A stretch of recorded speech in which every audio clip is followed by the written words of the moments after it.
The conquered one. This summer I came down with a depression and didn't know it. My wife tried to talk to me but couldn't get through and eventually gave up on me and the marriage because she was unhappy. From what I can tell, she started having an affair in August. In September I got suspicious because I discovered there was a lock on her phone and she didn't seem interested to make any time to spend with me. So, I approached her and asked her if she still wanted to be married, and her response was, "I don't know and I love you but I'm not in love with you," and that she just wasn't satisfied with her role in the marriage as a stay-at-home mom. So, I immediately went to work on fixing things. She agreed to go to counseling. I started doing chores around the house, more things with the kids, and giving her more attention. That being said, I did it for a month and couldn't believe that it wasn't working to make things better. It was like no matter what I did, it wasn't good enough. Mainly because she said she didn't think the changes were permanent.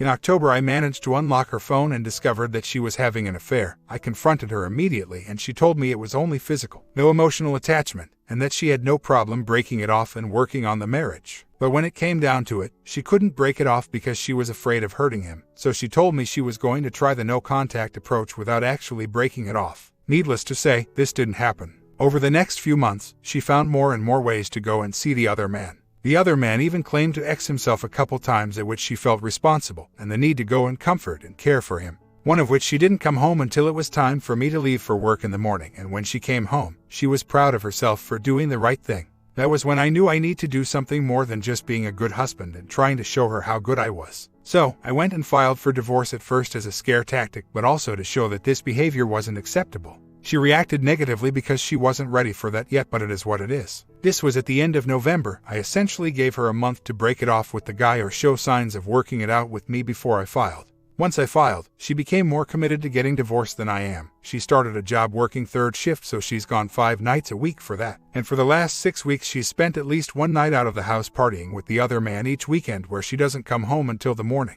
We have been married for 7 years and together for 9 years and have 4 young daughters ages 7 and under together. Her behavior is starting to affect the kids and give them fear of abandonment, so I'm finally starting to shift my hate from the other man to her for what it's doing to them, but I still want to reconcile at some point.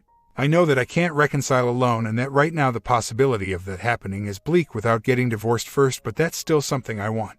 My wife is disowning any family or friends that get in her way because this is all about her happiness, and anyone that won't let her be happy doesn't need to be in her life. Up until last weekend she would consistently show me affection and love, but for the last week it's been ridiculously cold when I'm around her. No more hugs, no more kisses, no more I love you, nothing. Even saying hello and goodbye before and after work has stopped. This has essentially infuriated me and made me start the 180. I don't seek her out anymore. No more kisses, no more hugs, no more I love you. But again, it's not what I want. I want to do those things, but doing it with someone with no emotion is disheartening and a waste. So, I guess I'm here to ask for advice on what I can do, if anything, to turn this ship around. Because right now the only thing I can see is to let her go because she's already gone. Further background: the other man is not only a lowlife but a downgrade. He has 2 felonies and 5 misdemeanors for drugs and is on probation from a Dewey he got this fall. I'm educated, I own our home, I have a great job, and I'm not an abuser in any way. He also just got divorced this fall, so my wife is essentially his rebound. I don't want him around my daughters, but my wife thinks he's a good guy and will be good with the girls because his brother has kids, so he has experience. I'm a great dad. I've spent all of my time through this with them, making sure they feel loved and get attention. My wife doesn't do anything with them. She's rarely there to begin with, and when she is, she's on her phone or in the bathroom beautifying herself. Since I filed, I have not gotten a lawyer, but I'm at a point right now where I'm ready for the gloves to come off and stop making this easy for her. I want to legally stop the other man from seeing my kids, fight for primary custody, and require her to start paying half the bills or move out because she still lives with me. She just sleeps in another room, but I am sick of watching this happen.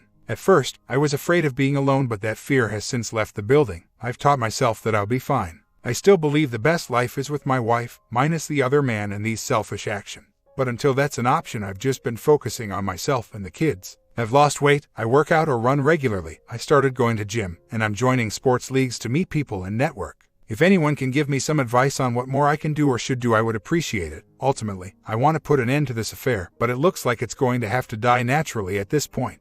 The only fear I have right now is that she's not going to hit rock bottom and will actually be happy with this other man once all is said and done. And sadly, I really don't want that to happen. I know it's selfish and I feel guilty for it, but that's how I feel. If I left anything out or if you need more detail, let me know. I'm definitely ready to hire a lawyer. I've only held off because of the affection and attention I would occasionally get made me think she was still on the fence, and I didn't want to invest in a lawyer that I didn't need. At this point, she's so cold I don't know who she is, so it's time to stop waiting and get it done. I kept looking at her being with the other man so deep and have struggled to find a positive light. I've held on as long as I could and I still want to hang on, but at this point I just feel silly. Don't take this the wrong way, but it's good to know that once the other man is gone, she still might not come back just yet if ever. I am going to individual counseling. I started with hope that she would one day join me, but that isn't happening, so now it's just for me. My counselor knows everything and wants me to let go as well, and I am trying. I guess I get frustrated over losing what is now gone, and my hope clings to the memories of things that are no longer there. She has done a lot of gaslighting. Almost nothing is her fault. She can't be with me because she resents me and gets mad when I'm around. She can't be with me because my mom is upset and how she's acted. She can't be with me because too many people know now. The list goes on, but it's never her fault. I don't want to be with someone who is never there. I want to be with the person that used to be there. Yes, I could be the guy she goes out with for nights on the town and having fun, and yeah, that would be nice. But I don't want to be left at home with the kids while she goes and does that with friends every weekend. I also don't want to share my wife with anyone. I've made a lot of excuses for her and gave her a ton of chances, but they haven't done anything. I've definitely been her plan B for a while now because she knows I'll be there, especially for the kids. She has told me she's proud of me for the changes I've made, but keeps telling me I was too late. I understand reconciliation will be hard, and honestly, if we get divorced, which is where this train wreck is headed, it'll be even harder for me to consider doing this over again. I guess I wish she would have worked on it months ago when this was in its infancy stages at my discovery. At discovery, she said she didn't want to break her family up and that she wanted to see where things went, but she sat on that fence and gradually moved closer and closer to the other man. I spoke with a lawyer today. I should have everything ponied up there on Wednesday. I have a court date set for next week on the 31st, and guys are helping me take the gloves off. This guy has a horrible family from my understanding, and his wife left him for OM last summer, so he's free to do what he wants apparently. Even his friends support him in what he's doing from what I'm told. The OM is on probation. I have photos of my wife's pipe sitting in her makeup bag where the kids could get it, and my lawyer said that's enough to make the allegation. I have started the 180 and have been doing it for the last week the best I can. I hugged her this morning on my way out the door, but it was like hugging a light post, so I probably won't be making that mistake again. That's most of the physical contact I've made, and I haven't said I love you or anything like that in a week as well.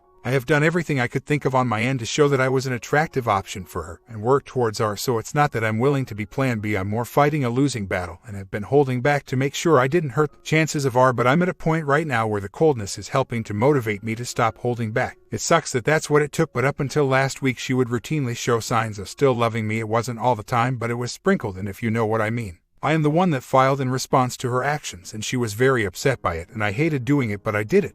This board is helping me see that I need to just do it, as she's not coming back, at least not while we're still married. We are no longer sharing a bed. She moved out of the bedroom and took over one of my kids' rooms after New Year's. So, it's been about 3 weeks since we slept in the same bed. She had asked me to snuggle her a couple times, most recently last weekend, but since then she has been cold towards me. Last night she reached out to touch me while I was making the kids dinner, but pulled her hand back and made sure I knew what she did. She also was seeking a goodbye kiss before she left to go running with people she just met and to the gym before work. I feel like that was just her playing games, trying to make me think she still cares, but I don't know. Last night I found a key in my bathroom, I'm assuming to the other man's place, so that was reinforcement for me to keep doing what I'm doing.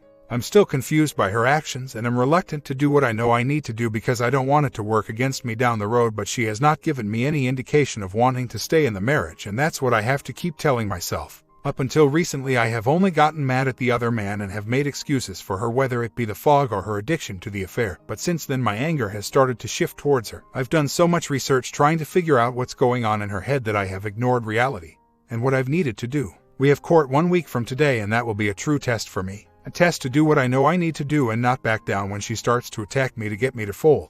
It has been her strategy on just about every issue we've ever dealt with, whether she was in the wrong or not.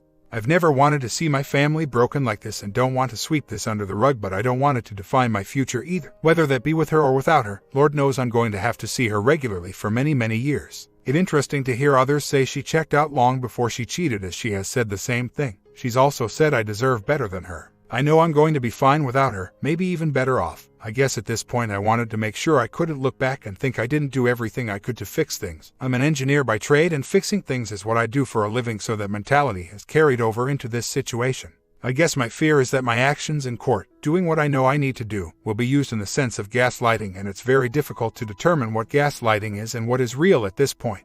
I'm sure I'm not the only person that's been victim to a cheating spouse saying I was thinking about coming back, but now I'm not because you did this, or you must not love me if you're doing this to me, or you just put the nail in your coffin by doing this to me. basically insinuating that she was thinking of coming back but now she's not because of something I did in reaction to her actions. So, my fear is having to deal with that and trying to figure out if she really was thinking of coming back or is just saying that to make me feel bad for doing what needs to be done. That's what I mean when I say I'm reluctant because I don't want it to work against me down the road. I've thought about contacting his ex but haven't because of fear of the same things described in this thread. I know about her and his friend's feelings from things my wife has told me, that's all I have though. Lately it seemed like my wife is making new friends outside of his circle though, so I'm not sure she's completely set on just being with this LL and his friends. Outside of the LL and his friends, all our friends are mutual and she's cutting ties with them left and right. I am planning to ask for full custody. I'm not sure I'll get it because the system sucks, but I'll be a lot happier with the D if I get the kids and am there to protect and care for them full time.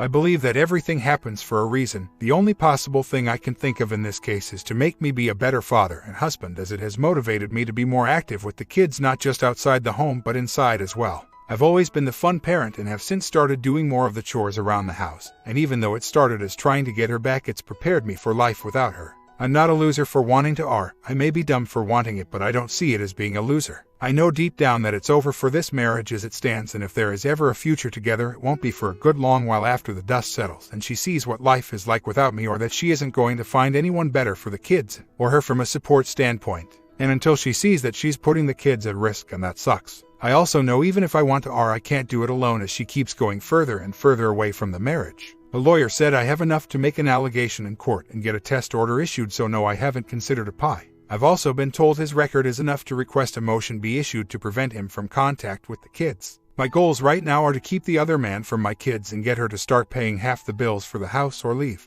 Those two things are going to be the things that piss her off the most in the short term. But honestly, what does she expect to happen? Live with me for free food, free everything while she does this crap. Right now, she literally pays nothing. I've gotten $200 from her the last 2 months. She didn't buy any of the Christmas presents or B-Day presents for our daughter's birthday a couple weeks ago. After that, it's the custody battle, and I'm expecting the "how could you do this to me" line to be hammered on me the whole way. Just to give an update, I lawyered up last night. From my discussion with him, he also agreed that 50-50 custody is a slam dunk, but with the existing circumstances, he sees a 60% chance of it going 60/40 or 70/30 in my favor. He does not feel the court will give her primary custody based on her behavior, financial status, and inability to support the children on her own. She left early to go to the gym for the third night in a row last night. She left at 6:45 p.m. The gym closes at 10 p.m. and she starts work at 11 p.m. Needless to say, none of it adds up to her doing what she says she's doing, and my lawyer was kind of appalled that she does this so often. My WW has been making an effort that last few days to blatantly do more with the kids, which has been really strange, but I'm doing my best to ignore it because that kind of stuff is hard to measure and doesn't make up for all her time away. To my knowledge, my WW does not have a lawyer. That's what I was told by her, and I have not been informed by the court that anyone is representing her. Needless to say, last night when I came home late, she was very concerned about where I was and if I was okay, but that was it. No affection, no flirting last night, so watching her sit on her phone the whole time I was there and then leave for the gym was rather easy. She posted a Snapchat story last night insinuating love for someone, I'm assuming the other man, so she's just fueling the fire at this point. I did feel a lot of guilt and stress from this step, but last night when I got home, I went straight to doing homework with the kids, talking to them, playing with them, and my normal routine. They really are the best thing in my life right now and have helped me immensely as I work through the stages of grief. There are a lot of things that I missed from my relationship with her when this started, and even more when she moved out of the bedroom, but those things have subsided. I'm also beginning to trust that I will be okay again financially once things start to settle. However, I still have relapses and struggle keeping the 180 going where I want to contact her or be that aggressive guy that takes back his wife from the other man, so I just hope what I'm doing with the 180, the divorce, and moving on is the right thing. I just feel like with the 180 and walking away that I gave up, and I'm the quitter when in fact I'm just reacting to her actions. I know there are millions of women out there that will love me the way I deserve and there is life after divorce, but I can't help but feel a natural hope that my wife starts to love me that way again. I will show her no weakness. I will continue doing what I'm doing. Hell, her actions are making it pretty easy and clear, especially when she's cold, and I'll keep turning to this community for support and guidance as this progresses. One thing that I haven't found with all my research is anything where people talk about a fog for the betrayed spouse. The discussion on this board is the closest thing I've seen.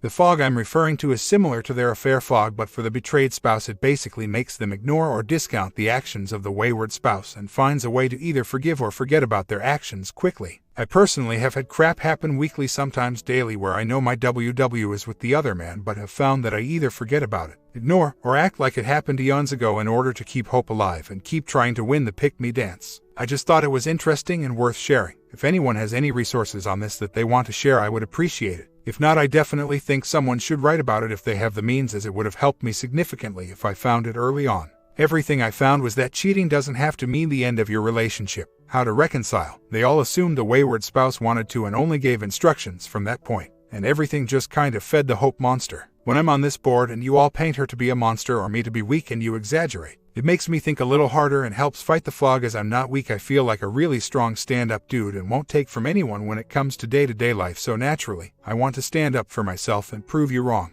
I don't know, I'm just rambling, but I thought it was interesting and is a real thing that generally isn't talked about in the mainstream Google searches. My WW is following some of the material I have read to a T with respect to doing all of this because that's what makes her happy, or she feels justified because in her mind she already left the marriage, and that feelings are driving her decisions and not morals or logic. About the only thing that I can think of where I'm not sure will happen is that one day she will be begging for me back. That is one thing I'm beginning to doubt will happen. If it does happen, it will be the biggest test I'm going to face in doing the 180 and moving on. I'm also struggling to see her as a broken person, but other than that, everything I've been told here makes sense. Personally, I think she is milking her ride with me as long as she possibly can because she's afraid she can't make it on her own. I think she knows she screwed up and can't stop and feels the right thing to do is to leave, and that's why she hasn't shown any remorse whatsoever. That's my 2 cents anyways. Me filing for divorce hit her hard, or at least that was the face she put on, because it wasn't on her terms. She wasn't ready. She wasn't prepared enough, because it would make her leaving harder on her. I know she is in love with this guy, or thinks she is, even though she won't admit it to me, and that she's not in love with me because she's said it and shown it. Whether she's putting on an act or not, she still shows flashes of love for me, but that's all they are, is flashes, and it's been a week or 2 since I've seen or felt. This is what helped me throw in the towel, give up trying, sign up for this board, and commit to the lawyer. I would definitely agree with you about my blind spot for her. I don't know why it's there, but it's there. I sure as hell wouldn't be telling someone else in my shoes to do what I have done. I'd tell them to drop her and move on because it's not worth it. But for some reason it's different when it's your own wife and life on the line. There is a chance she's cheated on me in the past, as we had 2 rough patches before, one before each of our first 2 kids. But we went 5 years without any issues, so I figured that was growing pains of settling down young, and honestly forgot about it until all of this happened. She was 19 when we met and 21 when we first started having kids, so she's kind of reliving the college days right now. If she does turn around and give me a weak apology or whatever she does, it'll definitely make me think, but I honestly don't know what I'd do at this point. A few weeks ago, yeah, no doubt I'd take it and drop the D, or at least put the D on hold. But now it'd make me think, and I definitely need to seek out professional help in order to figure out if it was sincere or not, and figure out what to do. With how thick this fog is, and her actions of being gone all the time, and still lying and sneaking around to see him, I don't see her trying to come back until long after the divorce is final, or if the divorce doesn't go the way she thought it would, and at both of those points it may be too late for her. Her best time to act, if she were to want a rug sweep, is getting closer to being over. I'm still moving forward with the divorce. I really don't know what else I can do to stand up for myself than to make sure that happens and fight for as much custody with my kids as I can get. I don't respond to her texts or videos on Snapchat. I pretty much ignore everything. I need to stop letting her go out every night to the gym or dinner with friends, but in my eyes I'm letting her hang herself. So, it's a catch-22. Either let her help me make my case or fight her behavior and hurt that. Last night, 4th night in a row, she left before 7 to go to the gym that closes at 10 and went to work at 11 from there. None of it adds up to going to the gym and being a good girl. Further, she said she wasn't coming home when work was over at 6 a.m. and was going straight to school, which starts at 9 a.m. so she could study again. It doesn't add up. So, she's going to go about 24 hours without seeing the kids. She didn't even play Supermom last night before she left. This morning, while she's at school, she decided to talk about our divorce case and asked me to type up a list of my wants so we can discuss them. Needless to say, I was pissed at her last night, and this morning I was shaking my head. Yes, I am afraid she won't come back because a part of me wants her to, but I can promise you I'm moving forward. I've already made the commitment, and I'm putting my case together. If I'm going to get divorced, this is my opportunity to get the best settlement possible, and I'm not going to screw that up if this divorce is indeed inevitable. She has given me no reason to think that she's coming back because she wants to. At least at this point she hasn't. I'll let you know if anything happens over the weekend, but I'm going to work with my lawyer today and tomorrow to get ready for this. I can officially say I've entered the anger phase when it comes to the stages of grief. Forgive me for the timeline posts, but when she left at 7 p.m. Thursday, she didn't not only not come home before school, but she also didn't come home after school either. She didn't come home until 9:30 Saturday morning. then hid in her room pretty much all day. I took the kids to the movies Saturday night, and as soon as I got home, she was ready to go out again, even said she would be home that night. LMAO, wrong again. She didn't come home until 8:30 a.m. Sunday, and one of the first things she said was she was leaving for brunch with friends soon but wanted to spend the afternoon with the kids without me. At that point I blew it. I couldn't keep quiet anymore. We argued pretty bad in front of the kids. Needless to say, she didn't come home from brunch until 3:30 and then left around 5 to go run and clear her head. So, she skipped out on the whole day with the kids, including dinner, when she supposedly wanted to spend time with them. When she got back from her run, she was disrespectful and I blew up again. I can't take it anymore. I apologized to the kids, but I am still full of anger towards her. I don't see how I can argue with her after the way she was all week last week and this weekend. It's too deep and too far gone right now. She even disowned her own mother this weekend. The D is happening whether she likes it or not. I just hope my outburst doesn't stop her from hanging herself further. I get the impression it just makes her want out of this marriage even more, so we'll see. The things she said when we were arguing just added to the list of reasons why I can't stay married to her anymore. I know this is going to annoy some of you, but since my last post Monday my anger has subsided. Every day this week she has continued her normal routine of leaving early to go to the gym before work and show me no attention or affection, so it doesn't appear that my blow-up fazed her one bit. One thing that did develop is one night this week she mentioned she had a bad weekend, and when I asked why, she went on and on about her night job and always being tired, but then she said that the only people she wants to be around is the kids and that it bothers her that I don't think she does enough with them. Basically, putting the guilt trip on me to get me to tell her I think she's a good mom. Needless to say, I didn't tell her that, but it screwed up my 180 and I've been working all week to get back on track and not think about wanting to comfort her. I know she's gone and I've got my eye on my life without her, but a true 180 is very difficult when you have to see her every day. Most of my actions aren't necessarily to persuade her to come back, but to make sure I'm content with myself that I said whatever I needed to say or did whatever I needed to do. I'm not taking vacation time from work tomorrow to watch kids for her, so that's a good thing and one of the things on my list that I know I needed to stop doing. I'm taking things one day at a time and my remorse for my blow-up has faded. Just wanted to give you an update. I meet with my lawyer tomorrow to start compiling evidence and putting my case together, so don't think I'm pulling my foot off the gas. And if I haven't mentioned it yet, my court date for the divorce hearing is Valentine's Day. How's that for irony? Update. She took the girls on a girls' day to Victoria's Secret to buy herself some lingerie to wear for her BF's birthday. Stuff I always wanted her to wear but never got. She saw the kids for 1 hour on Super Bowl Sunday because she came home from her night out in the middle of the afternoon and then left after she showered and changed. Oh, by the way, that hour she told me she wanted to have bonding, then made an excuse as to why she couldn't. Then this past weekend she saw the kids for 5 hours from Thursday night to Monday morning, and that time was spent upstairs on her phone and not with the kids. Yesterday I was told by a woman that my STBX babysits for that she is planning on taking the kids and living with her BF without my knowledge or consent. You know, the convicted felon, who tried to commit X twice since this started, who supplies my STBX with meds and sucks at life. Yeah, that guy. Then last night when I got home the kids were telling me mommy said they're going to live with a man and there's going to be a basement filled with toys and she's going to get a swing set for the backyard and it's going to be great. So, she's playing with their minds as well. Come to find out this house is only a 2-bedroom and it's a crappy school district. It's 20 miles from where we live now. I can't get this D over with fast enough. The worst part is I was supposed to go to court tomorrow, but I just found out it was with a mediator and not a judge, so I have to reschedule. Sorry, I just had to vent, but this is getting worse and worse every freaking week. This weekend was typical. She supposedly got called into work Friday night and didn't come home until late Saturday morning. Then she left to go to a birthday party on Saturday afternoon at 4 p.m. and didn't come home until 4 p.m. Sunday. Must have been one hell of a party. Oh wait, it was the loser BF's birthday. Anyways, Sunday while she was gone, she contacted my daughter to video chat using Snapchat. My daughter asked her where she was, and when she told her she was at the OM's house, my daughter asked if she could see and talk to him. I said that it was not okay and stopped it. My STBX said I'm the mother and I say it's fine. My response was I'm the father and I say it's not. So she said, so you trumped me. I don't know how I got out of it, but I said no, but this is not okay or something to that effect. My question is A, did I do the right thing, and B, what should I say to my 7-year-old as the reason why I didn't want her to do that so that she understands and I don't scare her? My comment, I think OP did an okay job despite all the dramas. You think he did a decent job? Comment down below and I got more coming soon.